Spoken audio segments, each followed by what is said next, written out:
Chapter 4. The explanation I didn't need.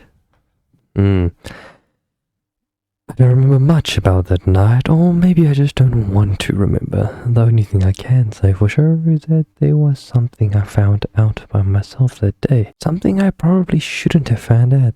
As I was about to leave the hotel, it must have been around 5 the next morning, Cassandra stopped me casually and said, "I want you to come back next week, alright?" My reply to that was, "Not a chance, idiot." Nevertheless, she flashed me a bright, truthful smile. I wonder if she knew. I wonder if she knew she already had me. After that night, I met her on the same day once a week. We'd drink together at the bar where she was working, and then we'd always finish the night at the same hotel. It must have been around the 3rd week that I finally decided to ask her about it. As always, she was speaking to me at great length just after having had sex. I was sitting on the corner of the bed, half-heartedly listening to her stupidities while sucking on a cigarette. Whoa. I was expecting something else to pop out there. Yeah, I was a smoker by then. Got the habit out of nowhere, probably to look even more pathetic than I already was. Oh, you look cute. Cute outfit, at least. We should go see it together. They say it's the movie of the decade. Shut up. Wow. Forget how brutal this guy is. I said brusquely as a reply, yet, wonder if you'd pay for my ticket. I bet you would. You're that kind of man, after all. Little giggle. She was laughing and smiling like always. Not responding. How did I break? Oh boy. At first I had thought she would stop acting so childishly after she had finally showed me her true self, but she betrayed my expectations. She was exactly the same whether we were alone or not. The only time she behaved any differently was when we were having sex. She would fix me in the eyes with that eerie, frightening passion of hers. Normally, you would think I was the only one who was cold and violent in this relationship of ours, or ours. I'm supposed to be of ours, I guess. But when we were having sex, she could very well be seen as disturbed as I was. I wondered then why she was always smiling. Was it fake, or was it in some way genuine? Even I, who probably understood her better than anybody else, had no idea. How could someone as empty as her smile so truthfully like this? I wanted to know so badly, but why? Why did I even associate with the likes of her? It's not as if my feelings had changed all that much since the first time I laid my eyes on her. I still very much hated the things she embodied, and yet I kept coming back. Oh gosh, I didn't understand myself anymore. Perhaps I didn't want to understand, but I needed to know more than anything. So without thinking too much about it, I asked her something out of interest for the first time since almost forever. I asked for something I wish I hadn't. How did you end up this way? Ooh, the eyes changed very quickly.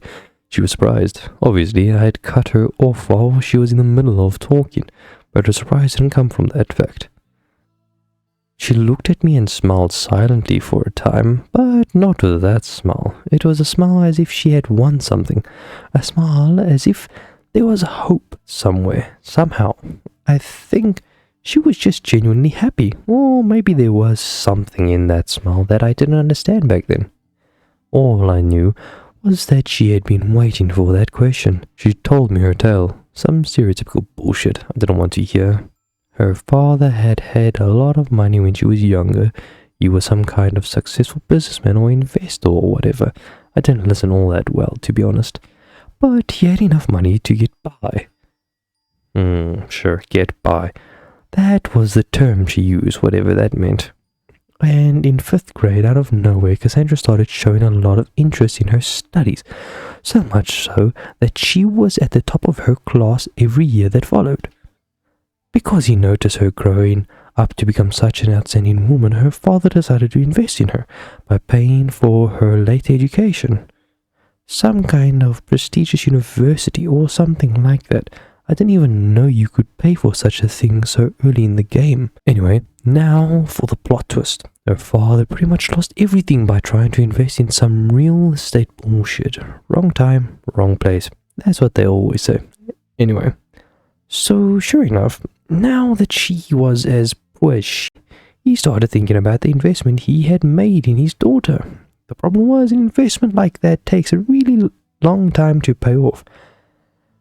That and the fact that it's your daughter, you piece of shit. She deserves at least that much. But anyway, he kind of started mistreating her by blaming his sorry ass on her failure to graduate sooner. Then got his feet even dirtier by gambling away the little he had left to subsist on.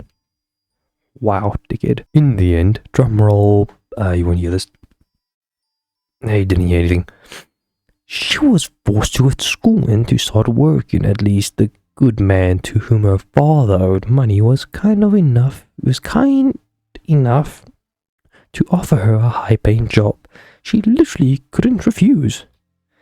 And that was pretty much it. Now for the test of my conscience. Would she still have ended up like this if I hadn't started pushing that ideal of rivalry on her? Or better yet, even if she did, could I have done something for her? I mean, in high school I had kinda noticed that something was off, but did nothing whatsoever to help her. So was it my fault? Maybe, and so what? It didn't affect me in the slightest. Not in the slightest. Okay, it affected me a lot. Yet I still wished I hadn't asked her about it. One of the last things he used to say to me before he died was, "You're the golden egg that never hatched, the definition of useless." Damn. Father's more of a dick than this character. I got to my feet. I need to go now, I said detachedly, though I didn't really need to. What, that fast? But I want to meet with you, and you paid for the whole night. And she was sulking, puffing out her cheeks like a child. If I weren't an asshole, I would probably have found her behavior cute, but my only thought to that was, you're disgusting. Wow, what the He's just a genuine asshole. Wow, okay. I took my keys from the coffee table and left, her words still hanging in the air. And next, you'll come back next Thursday, right? Damn. You deserve a bitch slap for that. After shutting the door behind me, I found myself unable to take another step. My hands were clenched tightly and my jaw hurt like hell. For some reason, I was infuriated. If I had stayed a minute longer, those fists would have probably been thrown at her. I have had a hard time understanding the complexity of my feelings. If being with her hurt me so much, if I really think I'm about to hurt her, then why do I always come back to this place? Do I yearn for this pitiful excuse for a relationship? I had a faint notion in the back of my head, but the real reason behind my illogical behavior, but I didn't want to think it true. Because if it is, it would mean my entire life is even more of a joke than it already was. Pop, pop, pop, pop, pop. Ha ha ha, went into there. Thank you so much. I'm fine. High on medication. Woohoo. Thank you everyone for watching. Can't wait to see you in the next one. And yeah. Goodbye.